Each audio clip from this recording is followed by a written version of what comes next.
आजच्या कार्यक्रमाचा उद्देश म्हणजे सप्ताहाचं उद्घाटन डॉक्टर गणेश देवी यांच्या हस्ते होतं आहे आणि या सप्ताहामध्ये जे जे पाहुणे आपल्याकडे येत आहेत त्यांची गांधी भवनमधल्या युवक क्रांती दलाच्या सगळ्या टीमची ओळख व्हावी.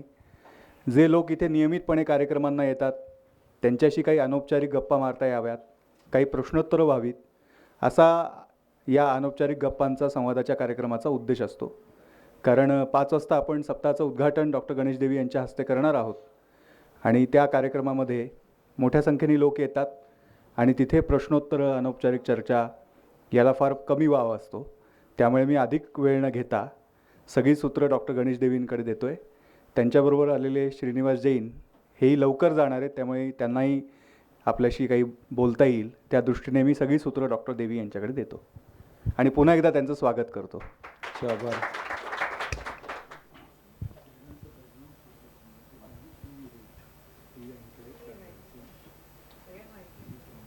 अच्छा, मित्रांनो, माझे मित्र श्रीनिवास जैन दिल्लीला NDTV आहे, त्याच्यामध्ये अनेक वर्ष आहेत. आत्ता ट्रूथ वर्सेस हाईप हा कार्यक्रम चालतो, रोज संध्याकाळी प्राईम टाईममध्ये येत असतो. तर तो जरूर बघा, कारण त्यांचं सर्वसाधारणतः काम हे चांगल्या संशोधनावर आधारित असतं आणि अत्यंत व्यवस्थित रीतीने एकत्र केलेला डेटा घेऊन न चिढ़ता न ओरडता, मैं कह रहा हूँ आप चिल्लाए बगैर लोगों को हराते हैं. गुस्सा है तो वो रिसर्च में दिखता है, वो आवाज़ में नहीं दिखता है. that is also a credit to him, but his TV channel, which is now becoming rare in media, electronic media. मैं हिंदी में बात करता हूँ.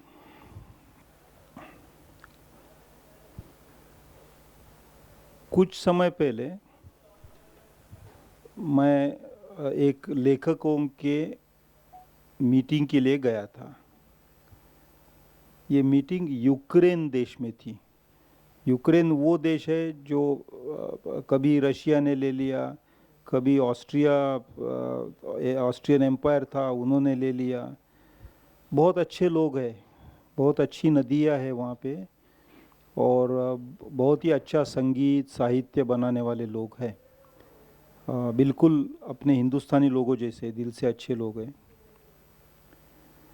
वहाँ पे दुनिया के हर देश के राइटर्स आए थे.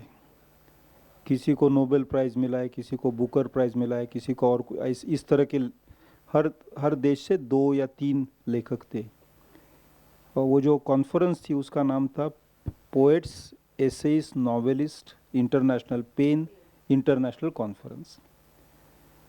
और उनका लोगो जो है, उनका जो मेन मोटो जो है, मुख्य उद्देश्य, वो सुनकर गांधी जी को भी बहुत बड़ी खुशी होती. They want to maintain peace and harmony, उसके लिए वो इकट्ठा हुए. और जिस देश में भी किसी राइटर को जेल होता है या तो किसी देश में राइटर्स को धमकाया जाता है या तो मारा जाता है, तो उसके बारे में ये सब मिलके आवाज़ उठाते हैं. और हर देश पे वो एक फ्रीडम ऑफ स्पीच का रिपोर्ट बनाते हैं. खास करके जहाँ उनकी एनुअल कांग्रेस होती है वहाँ पे ये रिपोर्ट बनाया जाता है. हमारे देश में उनकी कॉन्फ्रेंस 1931 या 32 में हुई थी. और मुझे बड़ी खुशी है, आपको मैं ये इसलिए डिटेल में कह रहा हूँ कि नेक्स्ट ईयर उन्होंने ये कबूल किया है कि वो उनकी कांग्रेस इंडिया में लेगी और इंडिया में फ्रीडम ऑफ एक्सप्रेशन पे वो रिपोर्ट बनाएंगे बहुत डिटेल में और फर्स्ट डे वो प्रेजेंट करेंगे. और तो और ये कॉन्फ्रेंस उन्होंने तय किया है कि वो पूना में लेंगे.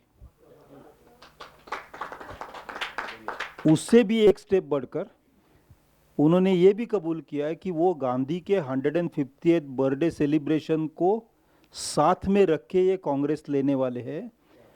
और यहाँ के उनका जो इनागुरल सेशन है, ये मैं क्रेडिट उसका नहीं लेना चाहता हूँ, लेकिन मैं सच बताना चाहता हूँ, सच के सिवा और कुछ नहीं बताऊँगा। इसलिए इनागुरल सेशन मैंने ये सजेस्ट किया कि आगा खान पैलेस में रखो। वहाँ महादेव भाई देसाई और कस्तूरबा दोनों कभी जेल से आज़ाद नहीं हुए, वो जेल में गए थे, अभी भी वहीं पे है। और इनागुरल सेशन में एक भी उस कांग्रेस के लिए करीबन 8 से 10 नोबेल प्राइज़ विनिंग राइटर्स आएंगे पूना में। सितंबर के लास्ट वीक में होगा conference. Exactly to be precise 27, 28, 29, 30 सितंबर ये कॉन्फ्रेंस होगी यहाँ। 1 अक्टूबर को कांग्रेस पूरी होगी और 2 अक्टूबर को गांधी 150 शुरू हो जाएगा कार्यक्रम। तो आगा खान पैलेस में वो आधा घंटा साइलेंस रख के, मौन रख के इनाग्रेशन करने वाले, एक भी स्पीच नहीं होगा उनके। It is 97 year old organisation. उनके पूरे इतिहास में inauguration without a word, without a single word आज तक हुआ नहीं है। So that will happen in Poona. और पूना पे फिर जिम्मेवारी आएगी कि देश में जो अभिव्यक्ति की आज़ादी है उसके सपोर्ट में पूरे दुनिया से अगर राइटर्स आते होंगे तो पूना में भी हमें बहुत बड़ा मोबिलाइजेशन करना। मोबिलाइजेशन का मतलब मैं संख्या की बात नहीं कर रहा हूँ, दिमागी बात कर रहा हूँ। हमें पूना के लोगों को मोबिलाइज करना पड़ेगा कि यहाँ पे ऐसे एडिटर होते थे जिन्होंने लिखा था सरकारचं डोकं ठिकाणावर आहे का नाही। कुणी लिहिलं होतं माहिती आहे ना तुम्हाला? कोणी? लोकमान्य टिळक। और वो उसके लिए नहीं, लेकिन दूसरे लेख के लिए जेल में भी गए थे। बहुत सारे राइटर्स जेल में गए थे पूना से बोलने के लिए, बोलने की आज़ादी के लिए।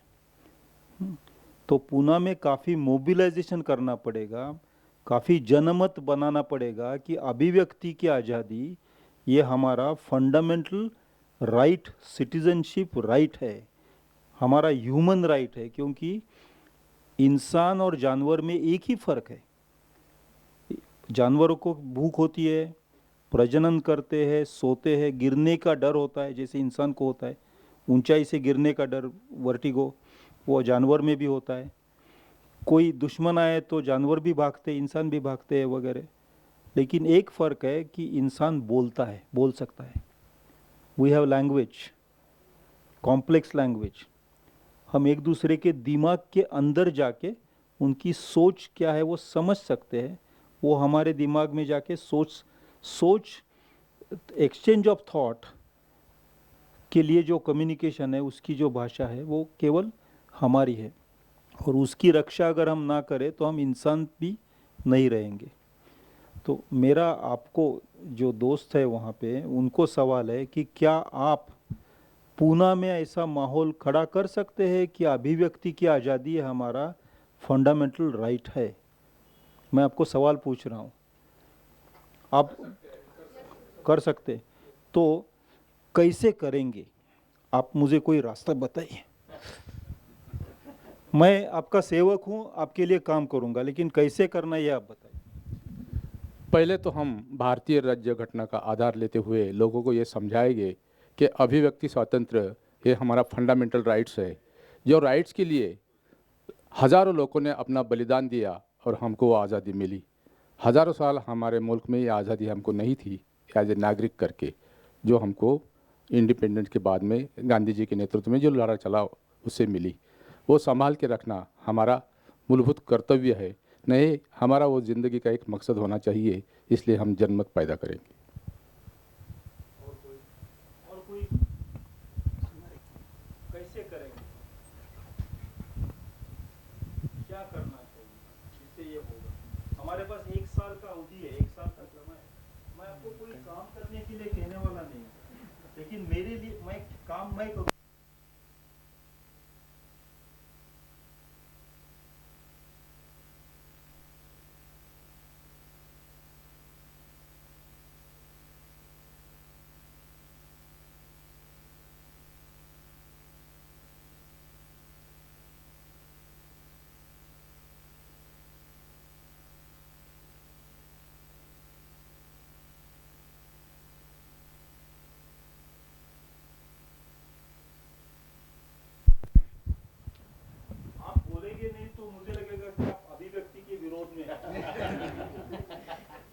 क्या तो आप डर गए कोई सत्ता से, ऐसा लग रहा है? मला असं वाटतं की अन्यायाविरुद्ध म्हणजे अभिव्यक्ती असेल किंवा इतर प्रश्न असतील तर रस्त्यावरून बॉम्ब ठोकणं म्हणजे अन्यायाच्या विरोधात बॉम्ब ठोकणं आणि रस्त्यावर येऊन सतत सत्याग्रह करणं तर ते महत्त्वाचं हत्यार मला असं वाटतं की okay, get to the street, रस्त्यावर उतरायचं, रस्ते पे उतरणं, हां सत्याग्रहाच्या माध्यमातून अहिंसक सत्याग्रह.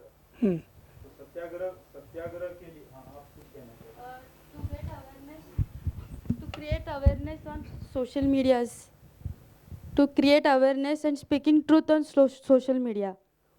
Social media. Yeah, social media because now it's the trending thing that whatever happens we can get through it. Like sir also said that social media is connected towards everyone and everyone is using that also. सामने उसका चेहरा नहीं देखता हूँ social media पे, उसका Sir, but केवल छाया देखता हूँ, shadow, not the body. yes sir, I speak some English. yes sir, I think social media is, please correct me, yes sir, social media is shadow without body. yes sir. So correct me. Sir, likewise, we can give them the, we said na, sabut and all that. We can write in a reference to it that this thing happened that day. So we can tell everyone the truth. Thank you. और कोई? हाँ, उनको पीछे भाई है. आप नाव क्या है तुमचा?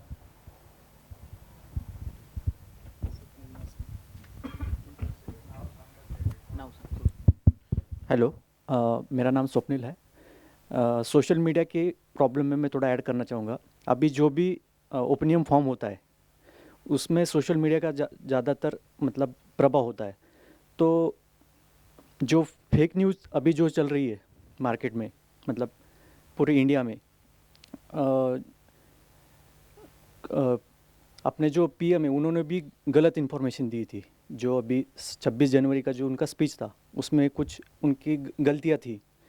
कुछ मिनिस्टर ने कुछ दूसरे देश की फ़ोटो अपने वेबसाइट पे डाले और बोले कि ये इंडिया पाकिस्तान बॉर्डर उन्होंने लाइटनिंग की है. तो ये सब चीज़ें हमें उसको काउंटर करने के लिए हमें सोशल मीडिया का यूज़ करना चाहिए. तो उससे क्या होगा कि सच लोगों के सामने ज़्यादातर जाएगा. तो ये एक तरीका हो सकता है. मेरे दोस्त ने अभी जो कहा कि रोड पे उतर के कर सकते हैं, तो वो भी एक अच्छा तरीका है. पर सोशल मीडिया ज़्यादा पब्लिक की तरफ हम जा सकते हैं, तो ये एक तरीका हो सकता है. जैसे मैसूर है उसको सिटी ऑफ गार्डन बोलते हैं, हम्म. जयपुर है उसको सिटी ऑफ पैलेसेस बोलते हैं. तो पूना सिटी को तो क्या दाभोलकर की हत्या हुई वो फ्रीडम ऑफ एक्सप्रेशन की बेस थी. पूना सिटी को city of freedom of expression ऐसे डिक्लेयर कर सकेंगे? आपको क्या, आपको कोई कॉन्स्टिट्यूशनल रेस्ट्रिक्शन है क्या? तो करेंगे क्या? हर जगह बोर्ड लगाएंगे. फ्री अभिव्यक्तीचं शहर, मुक्त अभिव्यक्तीचं शहर, मुक्त अभिव्यक्तीचं शहर पुणे येथे आपले स्वागत आहे, तर बोर्ड लगाएंगे. आप पेंट वगैरह कर सकते हैं, हाथ से लिख सकते हैं. मैं पेंट कर सकता हूँ, लिख सकता हूँ, आप मेरे साथ लिखेंगे. जब गुजरात में दंगे हुए तो वहाँ हर जगह बोर्ड लगे थे कि हिंदू लोगों के बड़ौदा शहर में आपका स्वागत है, हिंदू लोगों के अहमदाबाद में आपका स्वागत है. ऐसे मुक्त अभिव्यक्तीचं शहर पुणे येथे आपले स्वागत आहे. But we need at least 5,000 students.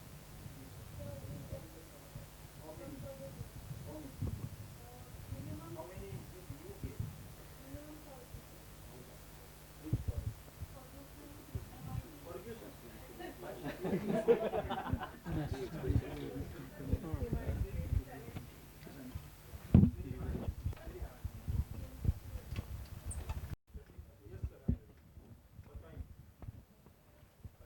City के लिए क्यों वो बोलते हैं? ऑलरेडी कॉन्स्टिट्यूशन में पूरा देश के लिए ही फ्री एक्सप्रेशन का परमिशन है. एक्चुअली उनका ये है कि नेक्स्ट ईयर इधर एक कॉन्फ्रेंस होने वाली है तो all over the world author लोग इधर आ रहे हैं, तो फ्रीडम ऑफ एक्सप्रेशन के पेन करके जो ऑर्गेनाइजेशन है उनका नेक्स्ट No, but कॉन्फ्रेंस इधर होगा। as since it is in the constitution, freedom of expression is there, guaranteed. So particular city का नाम देने में कुछ हासिल नहीं रहेगा.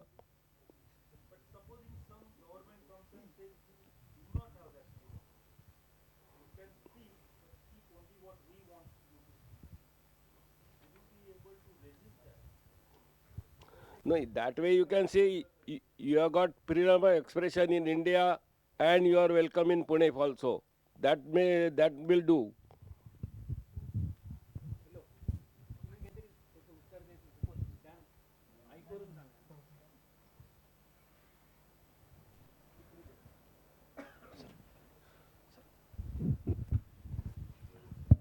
सर माझं नाव अरुण खोरे.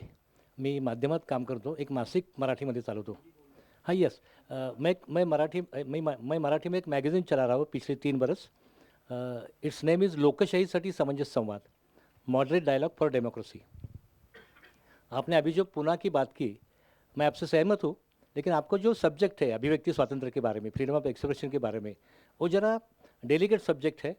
इसलिए मेरी आपसे विनती है कि आपके बारे में माध्यम में, मीडिया में बहुत आदर है, सम्मान है, इसलिए आपका कहना मानेंगे, आपका भाषण भी छापेंगे. लेकिन मेरी आपसे रिक्वेस्ट है, I appeal you, if you talk with the editors of the newspapers इन मराठी पुणे. या या या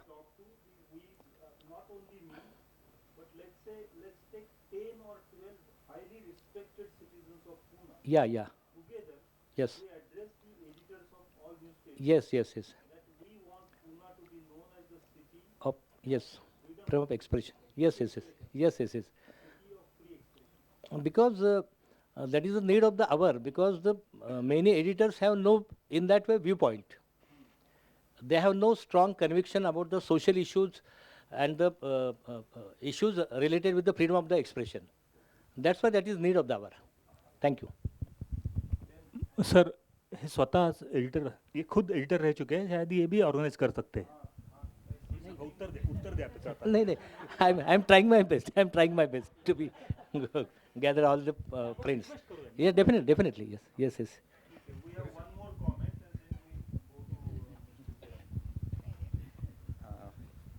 My name is Ashish James, and I'm working for a missionary organization. So I always think how the missionary came to unknown land and they could get so many people. So when I was thinking, when you challenged what we can do, so I just thought that first they connected with people. So many of the movements I see they are, in pockets. So we should connect with people of any, not only students, but there are some senior people, women, every group should be connected. Then we should create a consciousness, because many of people, when I deal with students, I also visit some university as a visiting faculty. So they are out of all this context, what is happening in the country. They see only whatever is projected in media. He would be the right person to say what it is. So we should create consciousness in them. And then we should convert, not as a Christian, but we should convert them from untruth to truth. So we should convert them, and then we should conserve them, because many times what happens, people comes to us, and then when they need support or help, then they are left alone. And then we get shrunk. And people like the other side, they are expanding. So I think this 4 C's we can think over. And then only Pune, because Pune is land of, as doctor always tell us, की सर्व विचारांचं स्थान पुण्यातून निर्माण होतं. So I think this would be a great thing, that we will have a freedom of expression starting from Pune. Thank you. Writers coming to Pune is a holy pilgrimage. They are coming to Pune because there is dictatorship in Turkey. There is a semi-dictatorship in the United States. There is a dictatorship in Egypt. France has gone through a phase of emergency. Most countries in the world are facing shrinking democracy. So all the writers in the world, I am saying representatives of the very best writers, Nobel Prize winning writers, they all resolved formally to go to Gandhi's land to celebrate freedom of expression. And I said, if you are going to Gandhi's land, don't go to Rajghat in Delhi. Don't go to Sabarmati Ashram also. Go to where Kasturba died. Kasturba died. I am going to speak in my lecture today only about Kasturba today. Why Pune? Why Kasturba? That's very, because there is one more thing that I want to mention to you. Gandhi, English सगळ्यांना समजतं तुम्हाला? कुणाला समजत नाही तर हिंदीमध्ये बोलतो. हां, गांधी ब्रॉट वुमनहुड, स्त्रीत्व, to politics as force, which nobody else before him had done. And that's what makes Gandhi Gandhi. Otherwise, he would have been like any other. So, Kasturba is very important for us now. And she is perpetually in rest in Pune. So, that's where I want to bring. And this freedom of expression will be celebrated not with noise. Expression is not noise. Like silence also is expression.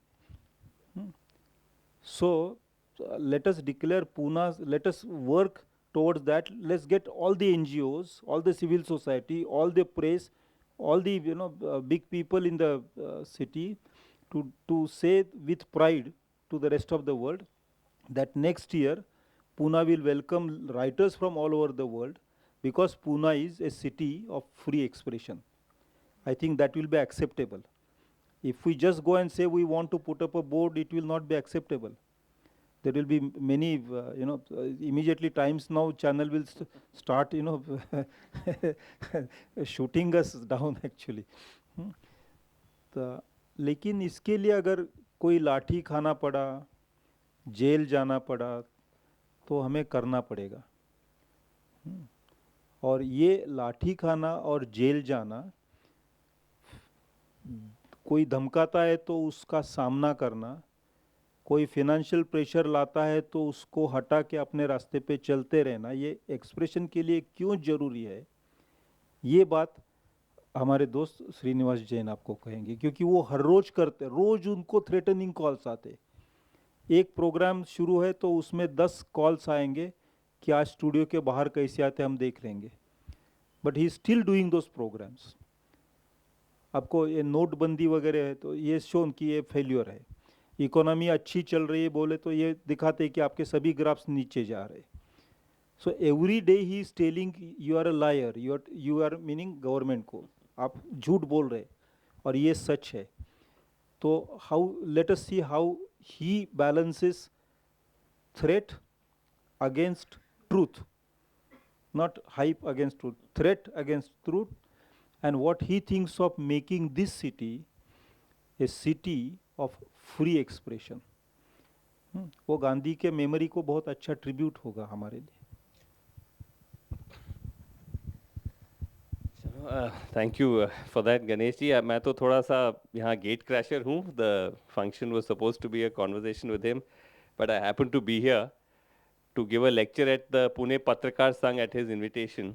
But this is a nice way for me just one day before Gandhi Jayanti to come and spend some time here. I was just told about the historical value of this place. और बल्कि पत्रकारों ने देश के तय भी किया है कि गांधी जयंती के दिन फ्रीडम ऑफ एक्सप्रेशन की बात करेंगे. हाँ. You are doing today, one day in advance. Correct. So tomorrow, in fact, decision has been taken that at 1 p.m.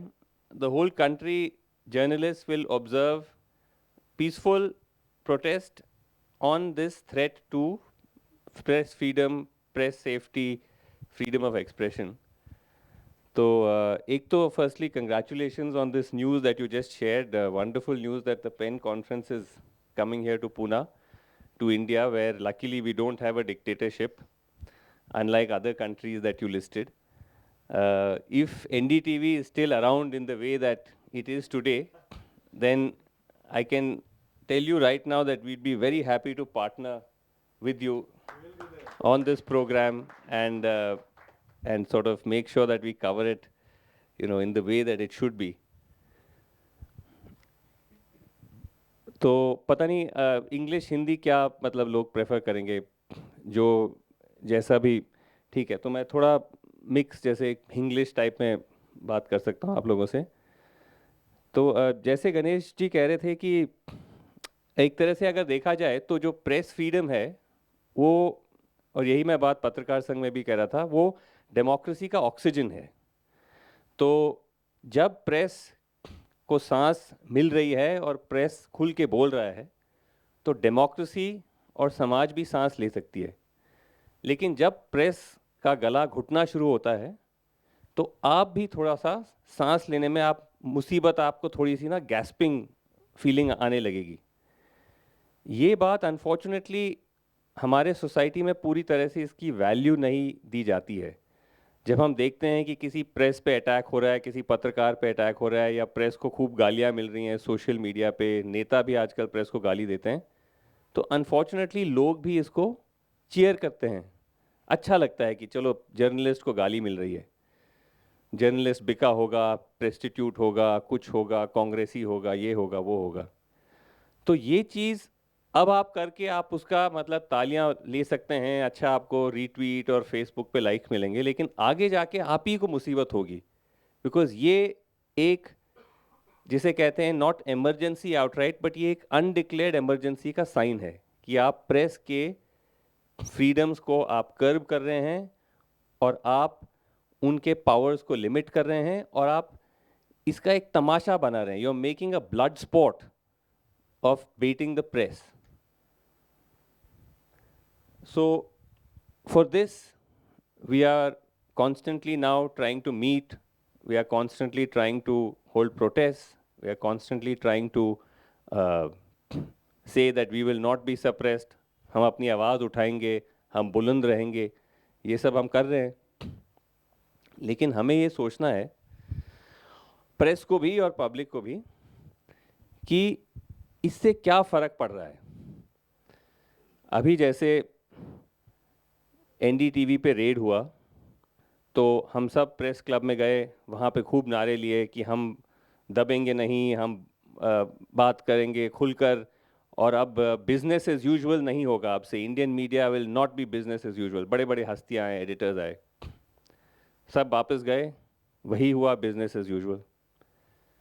फिर उसके बाद गौरी लंकेश जी का डेथ हुआ, मर्डर हुआ, उसके बाद दोबारा इकट्ठे हुए, दोबारा कहा we will fight, we will struggle, it will not be business as usual. वापस ऑफिस गए, वही हुआ, भाई कितने बजे है मोदी जी की स्पीच, कब है अमित शाह का भाषण, कहाँ है राहुल गांधी आज, वही बात हुई। फिर उसके बाद हिंदुस्तान टाइम्स की एडिटर को निकाल दिया गया, कहा गया कि एक दिन उनकी जो प्रोप्राइटर हैं वो प्रधानमंत्री से मिलने गई और अगले दिन उनकी नौकरी छुट्टी हो गई। उसके बाद भी कुछ नहीं हुआ। फिर उसके बीच शांतनु भौमिक एक जर्नलिस्ट की हत्या हो गई, आपने देखा होगा त्रिपुरा में, दोबारा हम प्रेस क्लब पहुंच गए। कल भी हम प्रेस क्लब में जा रहे हैं। तो मेरा यही कहना था पत्रकार संघ से, मैं जो कह रहा था कि ये जो अगर हम अप्रोच करते रहें तो इससे कुछ नहीं होने वाला है। हमें बिजनेस एज यूजुअल से हटकर आना पड़ेगा। हमें कुछ ऐसा सिग्नल देना पड़ेगा कि हम इस किस्म की जो ट्रीटमेंट हमारी हो रही है उसको हम बैठे बैठे नहीं लेंगे। जैसे उदाहरण के तौर पे मैंने ये कहा कि जब गौरी लंकेश की मर्डर हुई, उसके बाद एक आदमी है निखिल दादीच, उसने एक ट्वीट किया कि एक कुतिया की मौत हो गई और बाकी सब कुत्ते बिल बिला रहे हैं, ये उसने ट्वीट किया। पता चला कि ये शख्स प्रधानमंत्री जी उनको ट्विटर पे फॉलो करते हैं। इस बात को लेके बहुत बवाल हुआ, बहुत लोगों ने कहा कि ये तो गलत बात है, हमने भी कहा। प्रधानमंत्री जी ने उन्हें अनफॉलो नहीं किया। अब प्रधानमंत्री जी के पास ये बहाना भी नहीं है कि मुझे नहीं पता था कि मैं इनको फॉलो करता हूँ, मैं तो पूरे देश दुनिया में घूम रहा हूँ, मुझे क्या पता कि मैं हज़ारों लोगों में से किस किस को फॉलो करता हूँ। अब तो उन्हें आइडिया था, तब भी उन्हें नहीं किया। तो इसका क्या मतलब है? जो हम इतना आवाज़ उठा रहे हैं, इतने प्रोटेस्ट कर रहे हैं, क्या वो वाकई उससे उनको लगता है कि हाँ प्रेस फ्रीडम भी मेरे लिए एक ज़रूरी चीज़ है। मुझे थोड़ा सा ये प्रोटेस्ट को देख के लग रहा है कि थोड़ी घबराहट हो रही है। नहीं, उसके ऑपोजिट वो सिग्नल दे रहे हैं कि आपको जितना प्रोटेस्ट कर लीजिए आप करिए, जितने नारे लगाइए, हमें कोई फ़र्क नहीं पड़ता, हमें जो करना है हम करते रहेंगे। तो क्या प्रेस अगर यूनाइट होके कहता कि प्रधानमंत्री जी, जब तक आप इस निखिल दादीज को ट्विटर पे अनफॉलो नहीं करते हैं, आप उन्हें कंडेम करते हैं, ये तो बहुत अलग बात है, छोड़िए, आप वो मत कंडेम भी मत करिए, आप उन्हें अनफॉलो नहीं करते हैं, हम आपको बॉयकॉट करेंगे, हम पीएम के सारे फंक्शंस को ब्लैकआउट कर देंगे, हम उनके सारे स्पीचेस नहीं दिखाएंगे, हम उनके इवेंट्स नहीं दिखाएंगे, वो फॉरेन कंट्रीज़ में घूम रहे हैं, हम वो नहीं दिखाएंगे, आप इन्हें अनफॉलो करिए। और हर मिनिस्टर जहाँ भी जाता है किसी प्रोग्राम किसी फंक्शन के लिए, सबसे पहले आप उनसे सवाल पूछिए कि क्या प्रधानमंत्री जी को उसे अनफॉलो करना चाहिए कि नहीं। अगर वो कहता है नहीं, तो आप उठ के वहाँ से चले जाइए। तो अगर इस किस्म का सिग्नल गया तो आप समझ सकते हैं कि क्या उसका असर होगा। बिकॉज किसी जर्नलिस्ट के मर्डर को कंडेम करना या किसी पत्रकार के ऊपर हमला होता है इसको कंडेम करना, ये तो बहुत आसान चीज़ है। ये तो आरएसएस, बीजेपी, कांग्रेस लोग सब मिलकर कंडेम करते हैं, है ना। इसमें कोई इतनी बहादुरी करना ज़रूरी है, बट इसमें बहादुरी नहीं है। बहादुरी है कि आप उस मीटिंग से वापस आइए और जिस ताकत के खिलाफ आप इकट्ठा हुए हैं, जिस विचारधारा के खिलाफ आप इकट्ठा हुए हैं, उसके खिलाफ आप स्टोरी लिखिए। ये है करेज। बट ये अनफॉर्चुनेटली इस वक्त नहीं हो रहा है।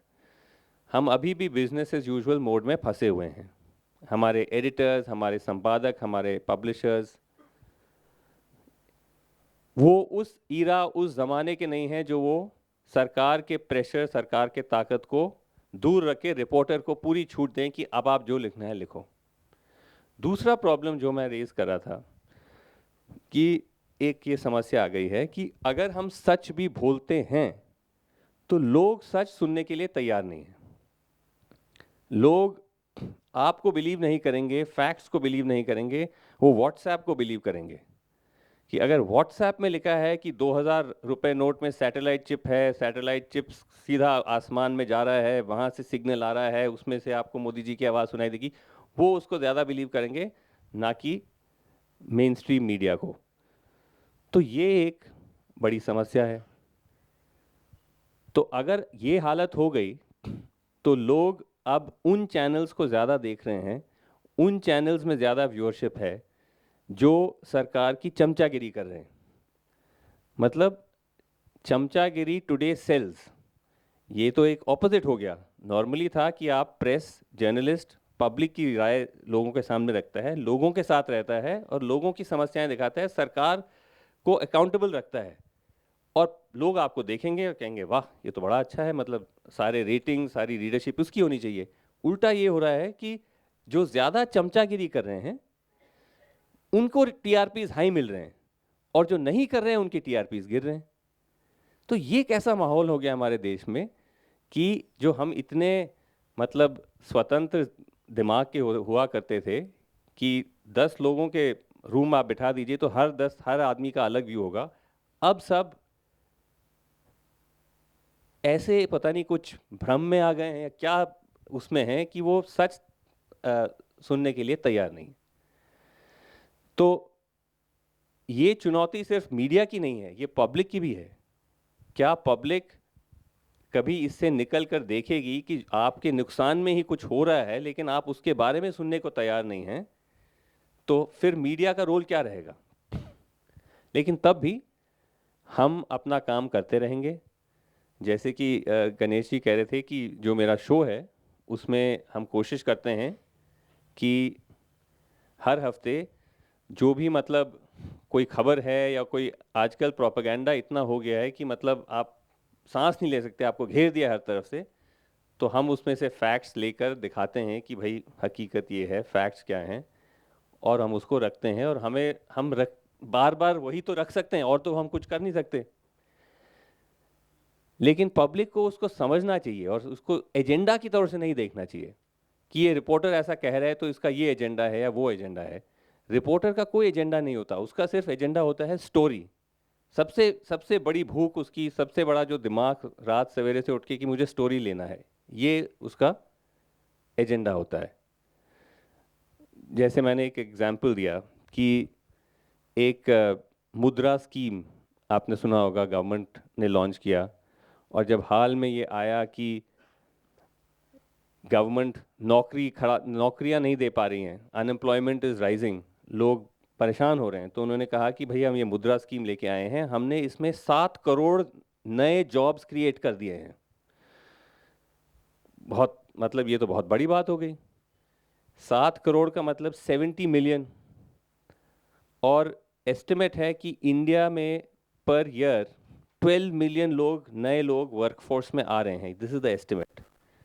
तो मतलब 3 साल में 36 मिलियन लोग, जब से ये सरकार आई है 36 मिलियन लोग, 3.5 करोड़ लोग आए हैं वर्कफोर्स में। और सरकार कह रही है कि हमने 3 साल में 7 करोड़ जॉब क्रिएट कर दिए हैं। मतलब जितने लोग आए हैं उसका डबल जॉब क्रिएट हो चुका है। तो हमने उसको देखा कि वो क्या था, तो मतलब ये था कि मुद्रा एक था कि जो छोटे छोटे बिजनेसेस और छोटे छोटे लोन्स जो हैं उसको लेंडिंग का एक स्कीम है। लेकिन हकीकत ये है कि जो ऑनगोइंग बैंक्स जो लेंड कर रहे हैं, जो ऑनगोइंग माइक्रो फाइनेंस इंस्टीट्यूशंस जिसे कहते हैं, जो सेल्फ हेल्प ग्रुप्स वगैरह को लेंड करते हैं, वो जो लेंडिंग जो चल रहा है, जो चलते ही आ रहा है इतने सालों से, उसी को लेकर आपने रीब्रांड करके कह दिया है कि ये मुद्रा स्कीम है। अब उसका नाम बदल दिया आपने, पहले कुछ और होता था, नाउ इट इज मुद्रा। और टोटल लेंडिंग जो मुद्रा का रहा है, इस पूरी जो मतलब जो धारा जो बह रही है, उसका रहा है लेस देन 3%। मतलब सरकार ने सिर्फ लेस देन 3% इस लेंडिंग को सपोर्ट किया है, लेकिन उसको एक रेवोल्यूशन के नाम में उसको बता दिया है। तो ये मैंने इसका ये उदाहरण दिया कि ये ऐसी बात हो गई कि जैसे एक नदी बह रही है बहुत अच्छी तरह से, सालों से एक बढ़िया नदी बह रही है, और आपने उस पर एक साइन लगा दिया, प्रधानमंत्री बहती नदी योजना, और कहा कि ये हमने वो स्कीम अब बना दिया है। तो इस किस्म से जब हम फैक्ट्स रखते हैं, किसी और ने जिक्र किया प्राइम मिनिस्टर की, खुद इंडिपेंडेंस डे स्पीच में उन्होंने एक सेंटेंस में 3 अलग अलग आंकड़े दिए कि कितना ब्लैक मनी डिमोनेटाइजेशन से आ गया है। 3 लाख करोड़, 1.7 लाख करोड़ और 2 लाख करोड़। तो इन चीज़ों का जब हम करते हैं तो हाँ, आई थिंक कुछ लोग समझ रहे हैं, अब आई थिंक एक समझ आ रही है, लेकिन तब भी खूब इस किस्म के सुनने में आता है कि आप ये हैं, आप वो हैं, आप कांग्रेसी हैं, बिके हुए हैं, ये है वो है। तो इस दौर से हमें सिर्फ मीडिया को ही नहीं, लेकिन आई थिंक सोसाइटी को भी थोड़ा आना पड़ेगा, और इसको बीजेपी वर्सेस कांग्रेस, भक्त वर्सेस पता नहीं जो भी कह लीजिए आप, लिबर्टार्ड, पता नहीं जो भी लिबरल हैं, प्रेस्टिट्यूट हैं, ये इस दायरे से नहीं देखना चाहिए। आपको इस दायरे से देखना चाहिए कि फैक्ट क्या है और झूठ क्या है, ट्रूथ क्या है और लाई क्या है। ये है डिवाइड, ये एक्सिस है। तो मतलब हम उम्मीद करते हैं कि अगर आप ठीक है, ख़त्म कर दीजिए मेन स्ट्रीम मीडिया को, खरीद लीजिए, क्रश कर दीजिए जितना भी, लेकिन अब जैसे एक बाल्टी में आपने पानी जितना भी उसको, तो वो कहीं ना कहीं वो प्रेशर जो बढ़ता है वो कहीं ना कहीं क्रैक होके सच निकल के आएगा। अगर मेन स्ट्रीम पे नहीं आएगा तो लोग व्हाट्सएप पे देखेंगे, सोशल मीडिया पे देखेंगे, ट्विटर पे देखेंगे। जो पहले एक तरह से कंट्रोल में था वो कंट्रोल निकल रहा है उनके हाथ से, मेन स्ट्रीम को कंट्रोल कर रहे हैं, तो सोशल मीडिया अब आज़ाद हो रहा है, वहाँ पे लोग क्रिटिसाइज़ कर रहे हैं, वहाँ पे ये सारी बातें निकल के आ रही हैं। तो एक बहुत ही कठिन वक्त भी है, बट मुझे उम्मीद भी है कि हम इसमें से भी निकल के आएंगे। बट इट इज़ इम्पॉर्टेंट कि हम इसमें मीडिया भी अपना रोल देखे और सोसाइटी भी अपना रोल देखे। Thank you. Thank you so much. अच्छा, आप दोस्तों को फिर से एक सवाल मैं पूछता हूँ कि पूना में मैंने ऐसे सुना है कि कोई सावित्रीबाई फुले नाम की बहन रहती थी, ये सच है क्या? ये कौन थी? मुझे पता नहीं वो कौन है, आप मुझे जानकारी दे पाएंगे? उन्होंने क्या काम किया?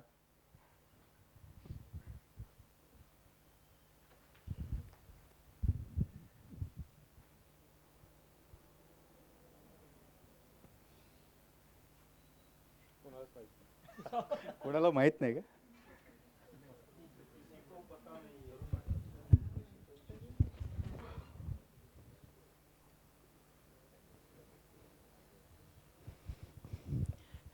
या देवी गतके शताब्दे फुले पत्नीत्वेन समादृता नमस्तस्यै नमस्तस्यै नमस्तस्यै नमो नमः।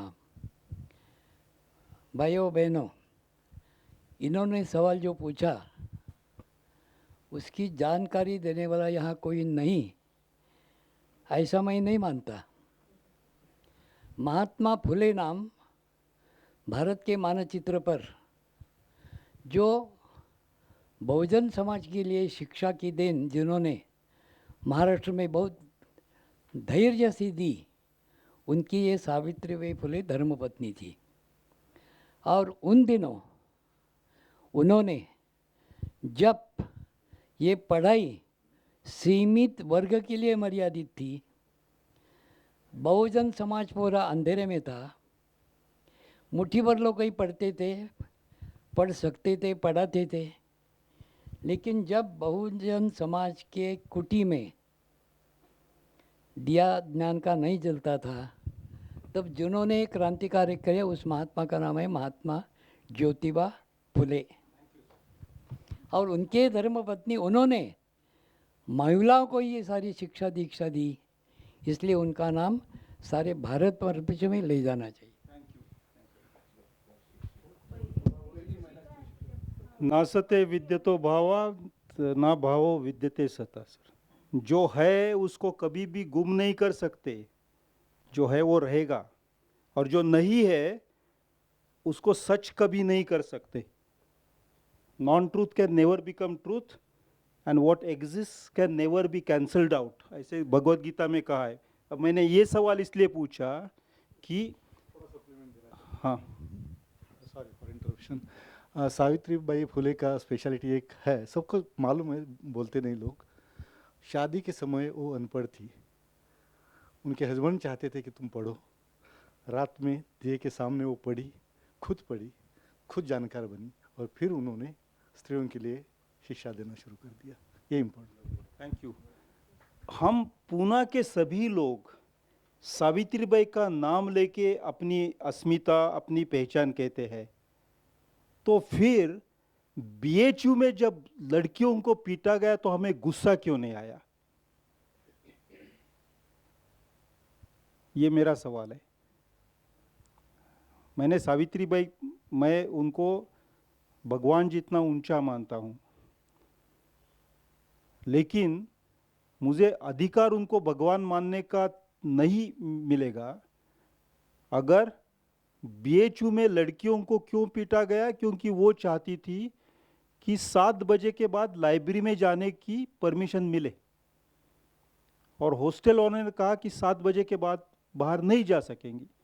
वो वाइस चांसलर को जाके बोलना चाहती थी कि हमें ये परमिशन दे दीजिए, तो वाइस चांसलर ने कहा हम आपको मिलने के लिए। वो वाइस चांसलर कभी आए नहीं, वो चिल्लाने लगी, तो पुलिस को कैंपस में आने की परमिशन नहीं है। ब्रिटिशों के समय, अंग्रेज़ों के समय, मैं जिस कॉलेज में पढ़ा, विलिंगडन कॉलेज में पढ़ता था मैं, सांगली में, वहाँ एक प्रिंसिपल होते थे जो एक राइटर थे, कन्नड़ राइटर वीके गोकाक। वो पूना में भी फर्ग्यूसन कॉलेज में थे। तो पुलिस जब अंदर आने लगी, ये 1942 की बात है, क्विट इंडिया मूवमेंट के समय, वो इमरजेंसी से भी खतरनाक माहौल था। पुलिस आने लगी तो गोकाक वो दरवाजे में खड़े हुए गेट में, और उन्होंने कहा पहले मुझे अरेस्ट करो फिर मेरे बच्चों को। पुलिस को कैंपस के आने में परमिशन होती नहीं है। तो बीएचयू में पुलिस जाके लड़कियों को पीटते हैं, तब पूना के लड़कियों को और लड़कों को जो सावित्रीबाई फुले का नाम रोज सुबह सांझ लेते उनको गुस्सा क्यों नहीं आता? ये हाँ हाँ, तो ये आप मुझे जवाब दे दीजिए, आप, क्योंकि आपकी रिस्पॉन्सिबिलिटी होती है इसका जवाब देने का। आप समझ रहे, कोई न्यूटन के नाम से यूनिवर्सिटी चले और वहाँ साइंस सब्जेक्ट ही वहाँ से डिसमिस कर दिया, या तो पाणिनि के नाम से कॉलेज चले और वहाँ से ग्रामर सब्जेक्ट ही निकाल दिया, तो क्या होगा?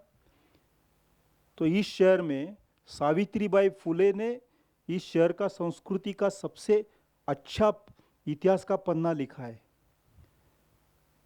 तो ये लड़कियों को जब पीटा तो उस दिन हमने क्रिकेट मैच कैसी देखी? हम टीवी ऑन करके सिनेमा क्यों देख रहे थे? हमने जाके पिज़्ज़ा कहीं पे क्यों खाया? उस दिन हम सो कैसे सके उस रात को? इसका जवाब आप मुझे दे दीजिए। मैं आपको 10 मिनट का समय देता हूँ। गुस्सा क्यों, मुझे गुस्सा क्यों नहीं आता है? सत्याग्रह की बात किसी ने की थी, इसलिए क्योंकि सत्याग्रह के हार्ट में गुस्सा होता है, लेकिन उस गुस्से को कंस्ट्रक्टिव रूप देना होता है और उसके बारे में हमें सोचना है। इसलिए मैं आपको ये सवाल पूछ रहा हूँ।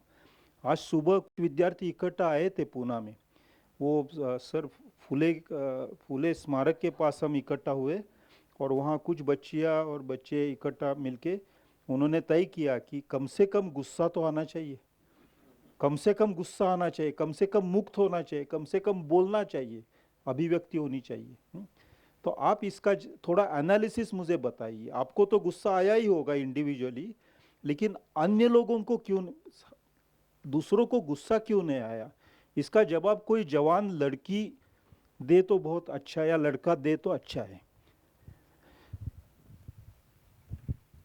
अगर आपको लगे कि मुझे पता नहीं है तो कहना मुझे पता नहीं।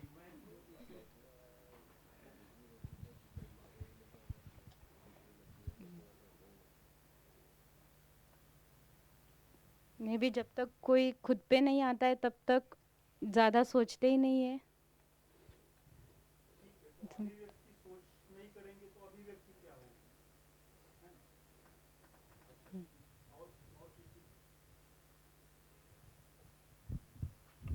तो पूना में अगर मारपीट होगी तो गुस्सा आएगा, कि खुद को लाठी आएगी तभी गुस्सा आएगा। अगर आप प्रदूषण की बात नहीं कर रहे थे, अगर एसपी कॉलेज में ऐसा होता है तो प्रदूषण वालों को गुस्सा आएगा, लेकिन जेएनयू में होता है, एचयू में होता है तो नहीं आता है। अच्छा, तो फिर आप, हाँ सर, लोग अपने डेली रूटीन में रोजी रोटी कमाने में और इसके लिए महंगाई में इतने उलझे हुए हैं,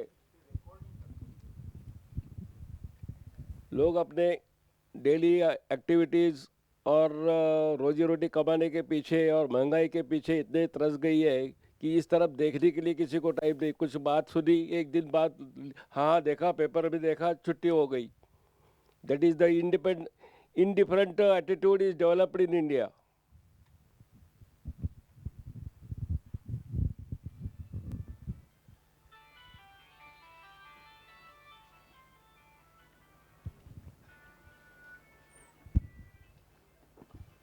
गणेश रेड्डी, गुस्सा आता है जब आपने पहली बार इस मंच पे कहा कि मुझे सावित्रीबाई फुले का नाम जानता नहीं है। इस वक्त मुझे इतना गुस्सा आया था कि बोला अरे यार ये सावित्रीबाई फुले का नाम नहीं जानता, चुल्लू पर पानी में डूबना चाहिए, ये गुस्सा होता है। लेकिन हमारा गुस्सा सही है। मैंने बाद में सोचा क्या सच में आपको जो जानते हैं वो पहचानते हैं, ये हम हमारे दिल में क्या है ये जानना चाहते हैं। बाद में मुझे कूल हुआ और भाई हाँ ठीक है, इस तरह से आप सावित्रीबाई फुले हमारे दिल में से हैं, वो जानना चाहते हैं, ये आपका है। लेकिन हमें जो अभी सोशल मीडिया बहुत है, फेसबुक है, व्हाट्सएप है, अलग अलग न्यूज़ आती हैं और कोई उसका करेक्टनेस जब तक हमें मालूम नहीं होता कि बाबा ये आदमी सही है, इस तरह से जिस तरह डॉक्टर कुमार सप्तर्षि हाँ जो कहते हैं एकदम सही कहते हैं, क्योंकि उनसे पीछे जो है इतिहास हम जानते हैं, 2004 से कंटिन्यूस होते हैं, तो उन्होंने जो बात कही ना तो उन टोटली भरोसा करते हैं। तो जो विद्यापीठ की बात है तो हमें जब दिखाया तो उसके पीछे का रीज़न नहीं मालूम था। अगर हम युवा सड़कों पे गुस्सा होके चले, लेकिन कोई आदमी आता है और बोलता है अरे ये कैसे, जब तक हमें टोटली उस बात की इंफॉर्मेशन हमारे पास नहीं होती और उसका सॉल्यूशन हमें नहीं मिलता, तब तक हमें कोई गुस्सा कैसे आ सकता है। और टोटली इंफॉर्मेशन होगी तो गुस्सा आता है। Thanks, sorry.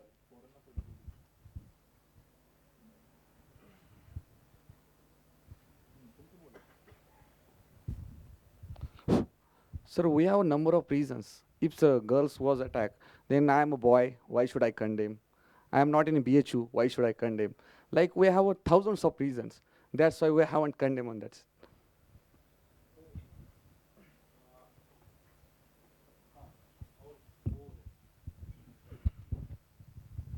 हेलो सर, ये जो इंसिडेंट हुआ था कि एक्चुअली प्रोटेस्ट स्टार्ट हुआ था सेक्सुअल हैरेसमेंट से, और ऊपर से फिर लड़कियों को जो मीन्स जो सुविधा दी जा रही थी वो बॉयज़ से कम थी। सिमिलर इंसिडेंट मेरे कैंपस में हुआ था।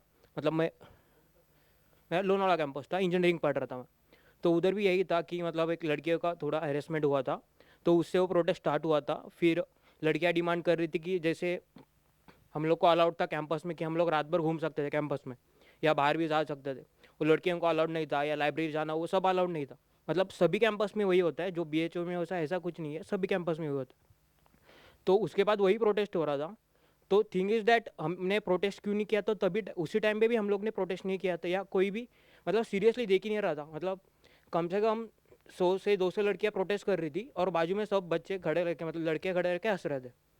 सेम थिंग इज़, क्योंकि पता ही नहीं था कि किसी को ये सब बुरा हो रहा है, क्योंकि सब लोग एक ही रीज़न दे रहे थे कि ये लड़की है और इनके सिक्योरिटी के लिए ज़रूरी है। तो हमने प्रोटेस्ट क्यों नहीं किया, इसका रीज़न ये है कि हम लोग को पता ही नहीं है कि वो गलत है। क्योंकि जो मैंने पता कब चलेगा, जब मुझे कोई बताएगा कि लड़कियों के भी उतने अधिकार है। क्योंकि मैं जब टेक्निकल बैकग्राउंड में था, मतलब पढ़ रहा था इंजीनियरिंग तक, तो मेरे सिलेबस में कभी ये आया ही नहीं कि लड़कियों के उतने अधिकार है। क्योंकि मेरी मम्मी जब मेरे बहन को डांटती थी कि तू लड़कियों की तरह मत हंस, तो मुझे पता ही नहीं था, मैं भी वही बोलता था बाद में कि तू मत हंस मेरी तरह। तो यही प्रॉब्लम है कि हमें पता ही नहीं है कि क्या रॉन्ग है और क्या राइट है, तो प्रोटेस्ट कैसे होगा।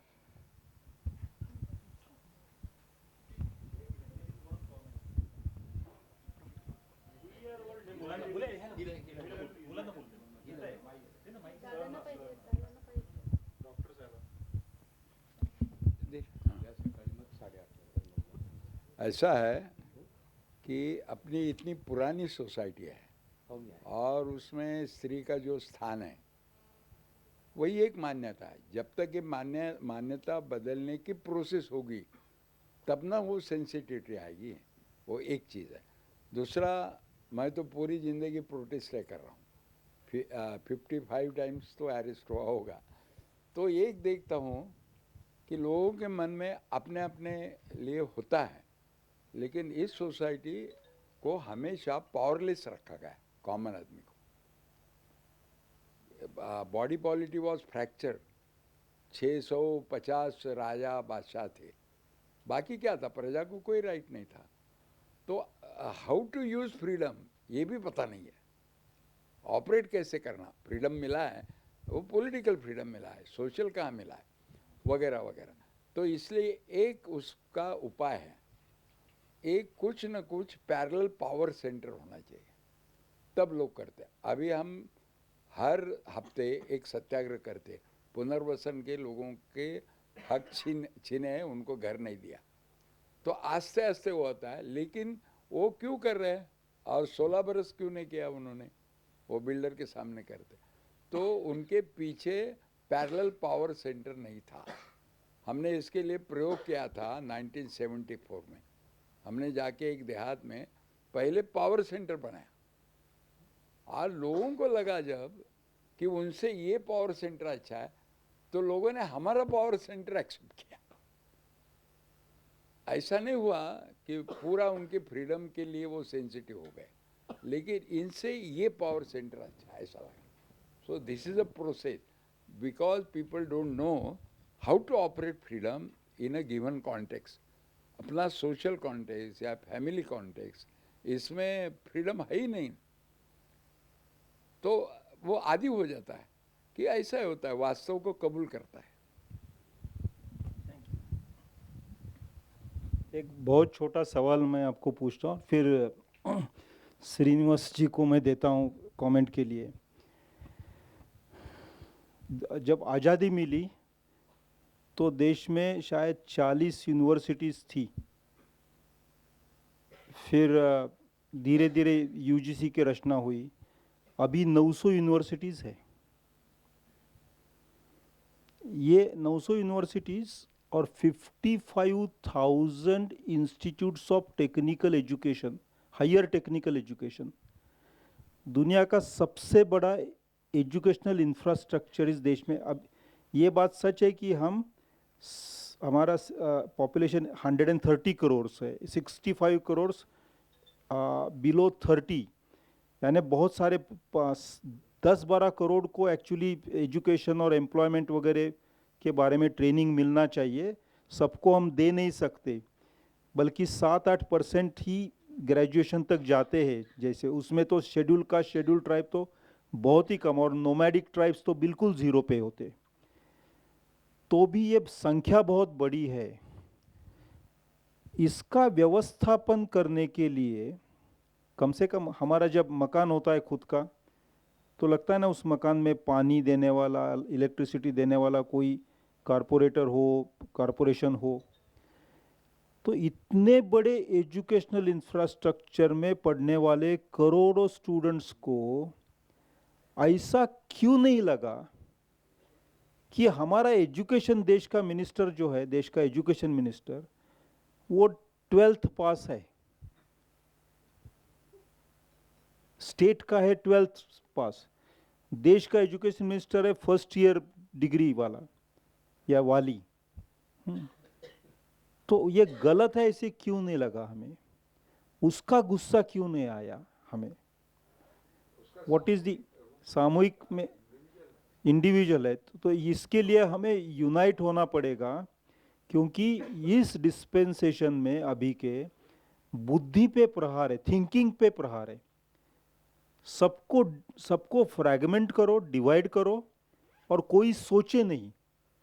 इस तरह का एक समाज की कल्पना, और ऐसे समय में माध्यम जो है, माध्यम लोगों के पास विचार पहुंचाता है, वहाँ भी माध्यमों को जकड़ के रखना, यानी किसी भी ढंग से विचार नहीं पहुंचना चाहिए आपके तक, और आप डिसयूनाइट, फ्रैगमेंटेड रहो। ये इसके लिए सत्याग्रह, यूनिटी सत्याग्रह करना चाहिए, और थॉट सत्याग्रह, सोच का हक है हमारा, उसके लिए सत्याग्रह करना चाहिए हमें सबको मिलके। लेकिन उस तरह से एब्स्ट्रैक्शन के लिए कभी गांधी ने हमें सौंदर्य चाहिए नाम से सत्याग्रह नहीं किया था, उन्होंने नमक के नाम से किया था। तो जहाँ हमें कोई क्रूरता दिखती है, जैसे BHU में हुआ, ऐसे हैदराबाद में हुआ, ऐसे JNU में, उदयपुर यूनिवर्सिटी में एक औरत ने, प्रोफेसर ने किसी को लेक्चर का इनविटेशन दिया, लेक्चर हुआ नहीं, केवल इनविटेशन दिया, उसके लिए उसको सस्पेंड कर दिया। और झारखंड यूनिवर्सिटी में तो उससे आगे जाके जिसको सस्पेंड किया, उस लेडी को कैंपस में अरेस्ट करके, हाउस अरेस्ट होता था ना, ऐसे कैंप, उसको रजिस्ट्रार ने ऑर्डर निकाली, you shall not leave the campus without our prior permission.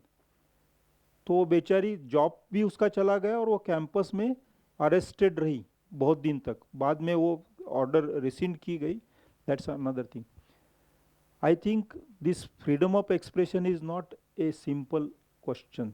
जो हम क्या सोचते हैं उसके ऊपर भी कंट्रोल है, और उसके लिए मीडिया को अगर हमें ताकत देनी हो, ये अकेले कितने दिन लड़ेंगे आप बताएं? वो अकेला वहाँ बैठ के ट्रूथ वर्सेस हाइप रोज शाम को, उनको रोज शाम को 10 बार थ्रेटनिंग कॉल्स आते हैं। अगर हम देश के युवा लोग उनका सपोर्ट ना करें तो वो कब तक लड़ेंगे?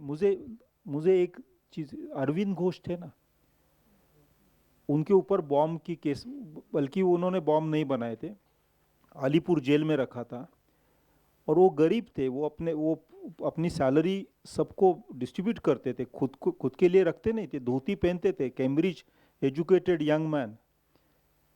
बहुत फर्स्ट क्लास लैटिन बोलते थे, फ्रेंच बोलते थे, इटालियन बोलते थे, लेकिन बहुत उनके लिए और उनके लिए जो लॉयर आए थे उनकी फी उस समय 1 लाख रुपया होती थी. People in the country collected 1 रुपी, 1 आना, 1 पैसा. बनारस के भिखारियों ने भीख मांग के अरविंद घोष के केस के लिए पैसे, अरविंद का उम्र उस समय 35 था, और जिन्होंने ये पैसे इकट्ठा किए वो 18, 19, 20 साल के होते थे, और वो अंग्रेज़ों का ज़माना था. मैं बहुत एक अलग दूर का एग्जाम्पल इसलिए दे रहा हूँ, उस समय बच्चों को गुस्सा आता था कि यहाँ इनजस्टिस हो रहा है. अरविंद को किस लिए पकड़ा था पता है? वो बॉम्ब केस लगाया उसके ऊपर. उनके सर माफ़ करना, मैंने श्री अरबिंदो पे पीएचडी के उनको बहुत मानता हूँ, लेकिन दोस्तों के साथ बात करते समय वो अपने घर का ही दोस्त है इस तरह से कर रहा हूँ, उसमें कोई डिसरिस्पेक्ट की भावना नहीं है. I want to bring him close to us, that's why. That is उन्होंने एक न्यूज़पेपर चलाया था वंदे मातरम नाम से, और उसमें उन्होंने एडिटोरियल लिखा था, और उस एडिटोरियल में एनालिसिस दिया था कि जिस दिन इस देश के युवा लोग इकट्ठा होकर उस दिन अंग्रेजों का राज चला जाएगा, उसके लिए उनको जेल में डाला था. The young persons got angry कि ये हमारे ताकत की बात कर रहा है और इसको जेल में डाला है, और आज के जो यंग पर्सन्स है ये हमारे ताकत की बात कर रहा है, इसको जेल में डालेंगे तो कुछ भी नहीं बोलेंगे. You get my point. अंग्रेजों के जमाने में सावित्रीबाई फुले को गुस्सा आता था कि बच्चे अनपढ़ क्यों है, और हमारे जमाने में नहीं गुस्सा आ रहा है कि बच्चों को पीटा क्यों जा रहा है. हमारे जमाने में हमें यह गुस्सा नहीं आ रहा है कि इसका अभिव्यक्ति का अधिकार छीन क्यों ले रहे. There must be something wrong with us and that must be corrected. Gandhi के पास से सबसे सीखने जैसी बात क्या है? वो जब समझते थे कि मेरे में कुछ गलत है तो वो सुधारने की हिम्मत रखते थे. वो हिम्मत हमारे में नहीं है, तब तक गांधी का नाम लेने का कोई हमें अधिकार नहीं पहुंचता. तो हमारे में ये गलत है कि हम इसकी लड़ाई वो अकेला लड़ेगा ऐसे मानते हैं. वो क्यों लड़ेगा? He is educated in England. वो इंग्लैंड में जाके प्रोफेसर बन के या तो बीबीसी में जाके बहुत अच्छा पाउंड्स में सैलरी कमा सकते हैं. दी लड़त फॉर आज़ादी, द लड़त फॉर अभिव्यक्ति cannot be fought alone by him or you or me.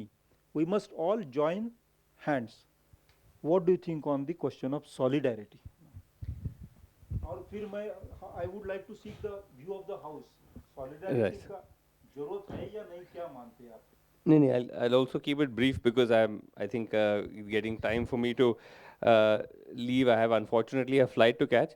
नहीं, I of course I agree with Ganesh ji कि उन्होंने एक्चुअली शुरू में भी मुझे यही सवाल पूछा था जिसका मैंने ठीक से जवाब नहीं दे पाया कि जो मैं करता हूँ या जो हमारे जैसे जो लोग हैं प्रेस में जो ये करते हैं वो इतने प्रेशर के बावजूद कैसे कर पा रहे हैं. तो उसका एक्चुअली आंसर बहुत सिंपल है. मतलब एक जर्नलिस्ट को सच बोलने के लिए, जो जर्नलिस्ट का जॉब है उसमें इतनी दिक्कत नहीं होनी चाहिए. वो तो मतलब जाहिर सी बात है कि वो उसका प्रोफेशन का बेसिक फ्रेम ही वही है. उसको बेसिकली चाहिए अपने बॉस का सपोर्ट और पब्लिक का सपोर्ट. तो मेरा एक गुड फॉर्चून है कि मैं ऐसे संस्था में काम कर रहा हूँ जहाँ एटलीस्ट अभी तक वो कोई ऊपर से दबाव नहीं आता कि आपको कोई प्रेशर है या आपको कुछ कहना है, आप जो भी फ्रीली आप कह सकते हैं वो कहिए. लेकिन ये बात ज़रूर है कि पब्लिक का जो पहले इस किस्म का सपोर्ट था वो घटते जा रहा है. तो हम यही रिक्वेस्ट कर सकते हैं पब्लिक से कि वो अगर उनको ये इस किस्म की जर्नलिज्म सही लगे और लगे कि ये इम्पॉर्टेंट है, ये फैक्चुअली करेक्ट है, ये अनबायस्ड है, इसमें कोई एजेंडा नहीं है, तो इसको सपोर्ट करिए. और जो जर्नलिज्म आपको ठीक नहीं लग रहा, जो मीडिया आपको लग रहा है कि बिका हुआ है या सरकारी एक तरह से माइक्रोफोन बन गया है, या एक तरह से सिर्फ एक ही साइड दिखा रहा है, आप उनसे हट जाइए। तो अगर ये शिफ्ट आएगा तो मेरे जैसे मैं यहाँ बैठा हूँ तो ये मेरा जिक्र कर रहे हैं, ऐसा नहीं है कि मैं अकेला इस किस्म का जर्नलिज्म कर रहा हूँ। कई ऐसे बहुत अच्छे जर्नलिस्ट हैं जो अभी भी जो भी प्रेशर वैशर जो भी छोड़ के इस किस्म की रिपोर्टिंग कर रहे हैं, but they need your support. They need to feel that people are with them and they're not with another type of journalism. This, I think, will make a very big difference. And अगर आपको कोई अच्छा factual information मिलता है जो आप उसको trust करते हैं, वो पूरा आपको source भी बता रहा है कि कहाँ से ये information आया है, तो आप जैसे अपने social media पे हैं, WhatsApp groups पे हैं, Twitter पे हैं, और वहाँ आप रोज़ 10 झूठ आप सुनते होंगे, ये है वो है, आप उसको चैलेंज कर सकते हैं, उसको काउंटर कर सकते हैं। तो इससे जो लोग वो फैक्ट्स आपके सामने ला रहे हैं उनका हौसला बढ़ता है। नहीं तो हम वो फैक्ट रखेंगे, 100 लोग हमें गालियां देंगे, ठीक है, वो हम मानते हैं, वो हमारा जॉब का ऑक्यूपेशनल हैजर्ड है। लेकिन 100 अगर गालियां भी मिल रही हैं, अगर 50 लोग भी हमें सपोर्ट कर रहे हैं या जो गाली देने वाले हैं उनसे भिड़ रहे हैं, तो हमें फिर और कॉन्फिडेंस मिलता है। हमें लगता है कि भाई हम अकेले कोई इस मतलब दौर पे नहीं निकले। So I think once people get involve in becoming stakeholders of freedom of expression, freedom of press, that is the best way to ensure its sanctity, because press alone can't do it. As he said, it has to be done together, and I hope that happens. But anyway, thank you very much for giving me the chance to come and speak to you. I really appreciate it. Thank you. Thank you so much. Thank you. Thank you so much. आपल्या सगळ्यांच्या वतीने श्रीनिवास जैन इथे आले आणि आपल्या सगळ्यांशी त्यांनी फार चांगली चर्चा केली। आपल्या NDTVचे जैन इथे आले आणि सगळ्याशी चर्चा केली।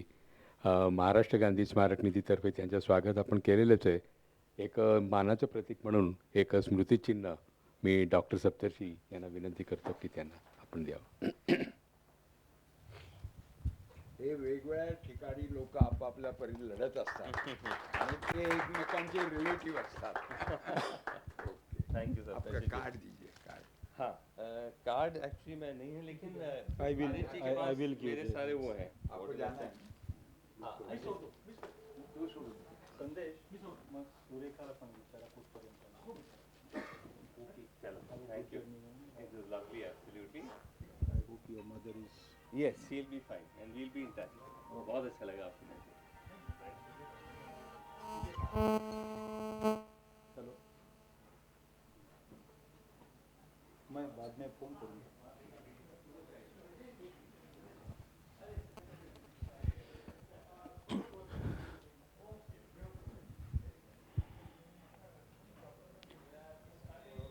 हां, आता मग 2 मुद्दे आपण बघितले। सॉलिडॅरिटी असायची जरूर काय, राग येणं म्हणजे वैयक्तिक राग नाही, सामूहिक ज्याच्यातून काहीतरी कन्स्ट्रक्टिव्ह काम निर्माण करता येईल त्या दृष्टीने काय करायला पाहिजे याच्यावर let us have open house on this for about 15 minutes. आणि पाहिजे तर तुम्ही इथून बोलला तर जास्त चांगलं। ठीक आहे सगळ्यांना हां, आणि सॉलिडॅरिटी पाहिजेच आहे कुठल्याही कामामध्ये, आणि आज आपण काय यशस्वी होत नाही। पुण्यामध्ये पुणे हे अनेक विचारांचं आहे, आपण पाहिलं आता गांधी विचारांचं आहे आणि गांधी विचारांना संपू पाहणाऱ्यांचंही आहे। आज आमची अडचण अशी दिसते, आता फॉर्मल जी मीडिया आहे TV ची वगैरे ती आता तुमच्याबरोबर येणार नाही आहे, ही वस्तुस्थिती आहे। पण सुदैवानं तांत्रिक ज्ञान वाढल्यामुळं आणि पद्धती वाढल्यामुळं फेसबुक, ट्विटर आणि व्हॉट्सॲप अशा गोष्टीमुळं आज सामान्य माणसाला ज्ञान मिळण्याचं साधन झालं आहे। पण ते ज्ञानच मिळेल असं नाही, न ज्ञान अज्ञानही मिळण्याचं साधन झालेलं आहे। तर आता हे कसं करायचं? ज्यावेळेला सकाळी मी उठल्यानंतर पहिलं माझ्याकडे एखादं ट्विट येतं त्यावेळेला हे खरं आहे का खोटं हे कसं ओळखायचं? मला वाटतं की मग काय करतो मी, पाहतो की डॉक्टरांचं काय मत आलं आहे का याच्यावर, देवी सरांचं काय मत आलं आहे का याच्यावर, हे जर आलं नाही तर मला कळत नाही की ज्या माणसाने हे पाठवलं हे खरं आहे का खोटं आहे. आणि आत्ता तुम्हाला कल्पना असेल की रेग्युलर पेड 10,000 लोक काम करतायत असं आम्ही ऐकतोय. पेड ट्रोल्स की जे पगार घेऊन ठराविक एका विचारधारेला पुढे न्यायचं, खोट्या गोष्टी दररोज तयार करायच्या आणि पसरवायच्या, हे काम करतात. आता ह्यांना त्या वेळेला लगेच उत्तरं आपल्याकडून जात नाहीत.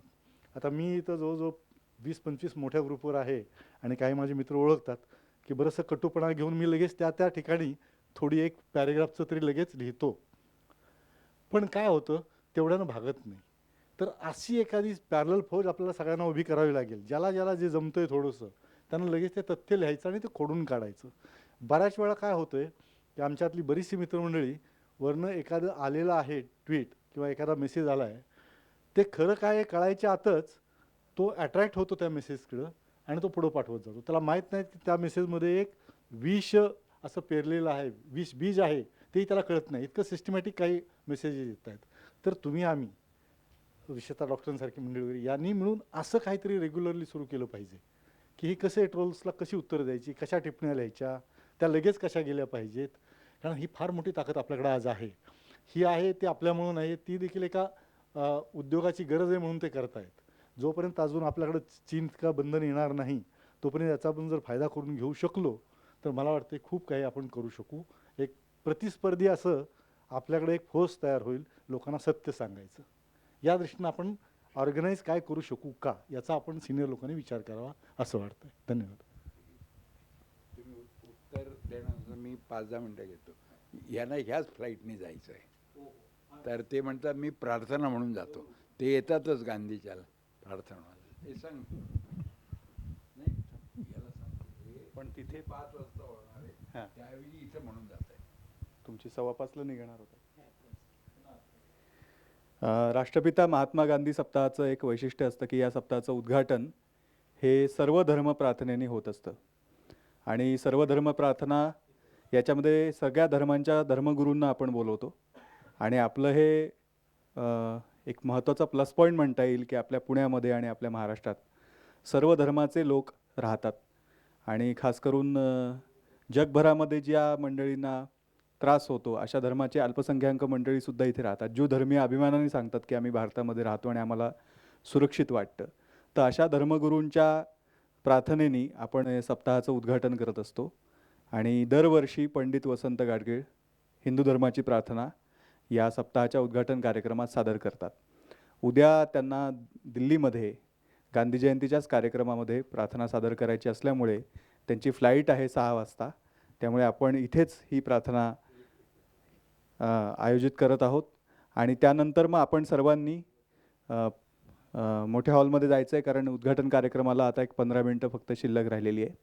आणि मग आपण तिथे उद्घाटन कार्यक्रमाची सुरुवात तिथे करणार. मी पंडितजींना विनंती करतो की त्यांनी प्रार्थना सादर करावी आणि बाकी धर्माच्या प्रार्थना मोठ्या हॉलमध्ये होणार आहेत.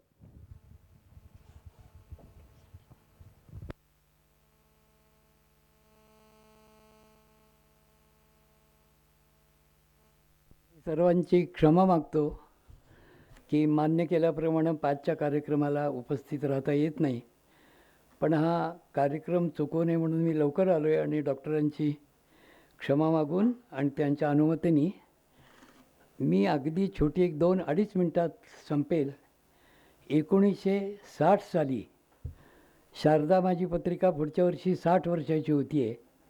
त्याचा जो हा स्वातंत्र्यदिन विशेष अंक काढला होता त्याच्यामध्ये माझी एक रचना गांधी प्रार्थनेची ती मला हातात मिळाली. तेव्हा 1960 नंतर वर्ष किती झाली ती बघा. आणि ती 57व्या वर्षी मला गांधी भवनमध्ये सादर करता येते. मी आपल्याला अर्धे वेळ सांगेन, आपण म्हणाल आणि ती प्रार्थना सामूहिक होईल. सर्वांनी हात जोडा आणि मी सांगतो ते मागोमाग स्वच्छ शब्दात म्हणा. माझ्या संस्कृतला आयुष्य समर्पण केलं त्याची 60 वर्ष पूर्ण झाली म्हणून मोदी येऊन गेले.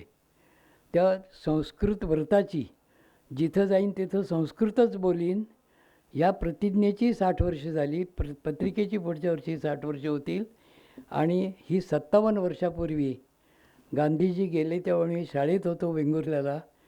24 तास आम्ही सर्वांनी उपवास केला होता त्यावेळेला. आणि महात्मा गांधींना ज्यांनी पुण्यात पहिल्यांदा आणलं त्यांचं नाव मी ह्यांना अनेक वेळा सांगितलं आहे आणि ती त्रुटी भरून आम्ही काढणार आहोत. ते देशभक्त हरिभाऊ फाटक ज्यांनी पहिल्यांदा महात्माजींना पुण्यात आणलं त्याची नोंद आमच्या इथंही नाही आणि काँग्रेस हाऊसमध्ये नाही. मी अनेक ठिकाणी ती बोलून दाखवली आहे. पण त्या गांधीबद्दलच्या माझ्या भावना आहेत त्या छात्रदशेत मी जे निर्माण केलं आहे ते आपल्याला म्हणून दाखवतो आहे. आपण माझ्यावर म्हणा. पवित्रे भारते क्षेत्रे भारतीयाय जन्मना कर्मणा विश्ववंद्याय नमो गांधी महात्मने स्वराज्यं जन्मसिद्धं मे ख्यातं बालसुभाषितं येन प्रत्यक्षतान्नीतं नमस्तस्मै महात्मने प्रशान्तशान्तिमन्त्रेण सत्याहिंसास्त्रधारिणे साम्राज्यवादिनां हर्त्रे नमो गांधी महात्मने चित्ते वाची क्रियायांच जनसेवैकरूपिणे विश्वशान्तिप्रदीपाय नमो गांधी महात्मने धिक्कृतस्वार्थमोहाय संन्यासव्रतधारिणे संत मोहनदासाय नमो गांधी महात्मने स्थितप्रज्ञस्य का भाषा का निष्ठा वैष्णवे जने साक्षात्करणमत्रैव नमो गांधी महात्मने राम श्रीराम हे राम राम नाम जपन जपन राम तत्व विलीनाय नमो गांधी महात्मने धर्मग्लानि विनाशाय सर्वोदय प्रकाशने दीपस्तंभस्वरूपाय नमो गांधी महात्मने नमो गांधी महात्मने नमो गांधी महात्मने. आपली सर्वांची क्षमा मागून मी माझी प्रार्थना चुकवली नाही. या पुढच्या वेळेला मात्र मी असं काही घेणार नाही कारण उद्या मला गांधी समाधीवर ही प्रार्थना म्हणायची आहे आणि राऊंड टेबल कॉन्फरन्समध्ये भाग घ्यायचा आहे का त्याकरता आत्ताच्या विमानाने जायचं असल्यामुळे मी आपली क्षमा मागून निरोप घेतो. तुम्हाला शुभेच्छा. उद्याच्या कार्यक्रमात शुभेच्छा.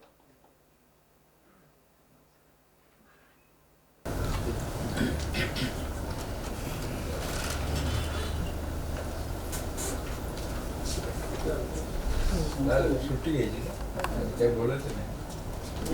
मी काही प्रश्न तुमच्या पुढे ठेवले त्याचा विचार करा आणि जर वाटलं की काही उत्तरं सुचत आहेत तर जरूर कळवा. तुम्ही सरांना सांगा, अमोराजन सरांना सांगा, संदेश भंडारे त्यांना सांगा किंवा माझा नंबर देतो मला फोन करून सांगा. पण आज सकाळी पुण्यामध्ये काही तरुण मुली एकत्र आली होती. फुलेवाड्याच्या तिथे त्यांनी एक शपथ घेतली की महाराष्ट्रातल्या तरुणांच्या मध्ये कृतिशीलता आणि विचारशीलता निर्माण करण्यासाठी ती झटली. अशी वेगवेगळ्या गावांच्यातले एकत्र यायला लागले. महाराष्ट्रातून जर या सगळ्या प्रकाराला प्रतिरोध येऊ शकला तर येऊ शकेल. तो राजस्थानमधनं नाही येणार, गुजरातमधनं शक्यच नाही, आत्ता मध्य प्रदेशातनं नाही येणार. तो आला तर महाराष्ट्र, आसाम, बंगाल किंवा केरळ 4 राज्यातून येऊ शकतो. तर महाराष्ट्र शिक्षणात नेहमी पुढं होतं, प्रगतीशील विचारकांचं राज्य होतं. तर आता परत एकदा तसं जर बनवायचं असेल तर आपल्याला प्रयत्न करायला लागेल.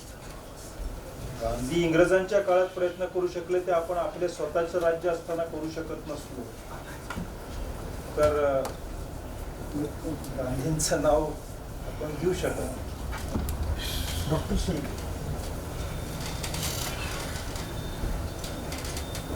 मी जयंत शिंदे, युक्रांचा कॉलेज जीवनातला कार्यकर्ता. डॉक्टर साहेबांनी जी भावना व्यक्त केली त्याला अनुमोदन देण्यासाठी आणि डॉक्टर गणेश देवी यांना विश्वास देण्यासाठी तुमच्या सगळ्यांचा प्रातिनिधिक एक व्यक्ती म्हणून मी आपल्याशी विचार बोलून दाखवतो की सावित्रीबाईंच्या बद्दलचं बोलणं झालं, श्रीनिवास जैनांना पाठीशी त्यांच्या उभं राहण्याच्या अनुषंगाने बोलणं झालं आणि एकूणच सगळ्याचा जर लसावी काढला तर आपल्याला राग का येत नाही इथपर्यंत आपण येऊन थांबलो. मला डॉक्टर गणेश देवींना कुमार सप्तर्षी डॉक्टरांच्या चॅनलच्या माध्यमातून एक विश्वास द्यायचा आहे की राग चॅनलाइज होण्याची गरज असते, राग ऑर्गनाइज होण्याची गरज असते आणि राग व्यक्त करता यावा म्हणून 12 वर्षाच्या माझ्या मुलीला मी घेऊन आलोय की आपण राग चॅनलाइज कसा करू आणि ऑर्गनाइज कसा करू. माझ्या भावनांना जर प्रातिनिधिक स्वरूप द्यायचं असेल, सर्वांच्या भावनांना प्रातिनिधिक स्वरूप द्यायचं असेल तर मी डॉक्टरांच्या विचारधारेच्या बद्दलची आणि गांधी विचार मंचाच्या पृष्ठभूमीवरती मी विष्णू नागरांच्या कवितेच्या 4 ओळी व्यक्त करून या खुल्या संवादाला आयुष्य लाभावं अशा प्रकारच्या भावना व्यक्त करणार आहे. विष्णू नागर असं म्हणतात, मौसम बदलता है तो फर्क पड़ता है, आंखें देखती है, कान सुनते हैं तो फर्क पड़ता है, यहाँ तक ये सोचने से भी फर्क पड़ता है कि क्या फर्क पड़ता है.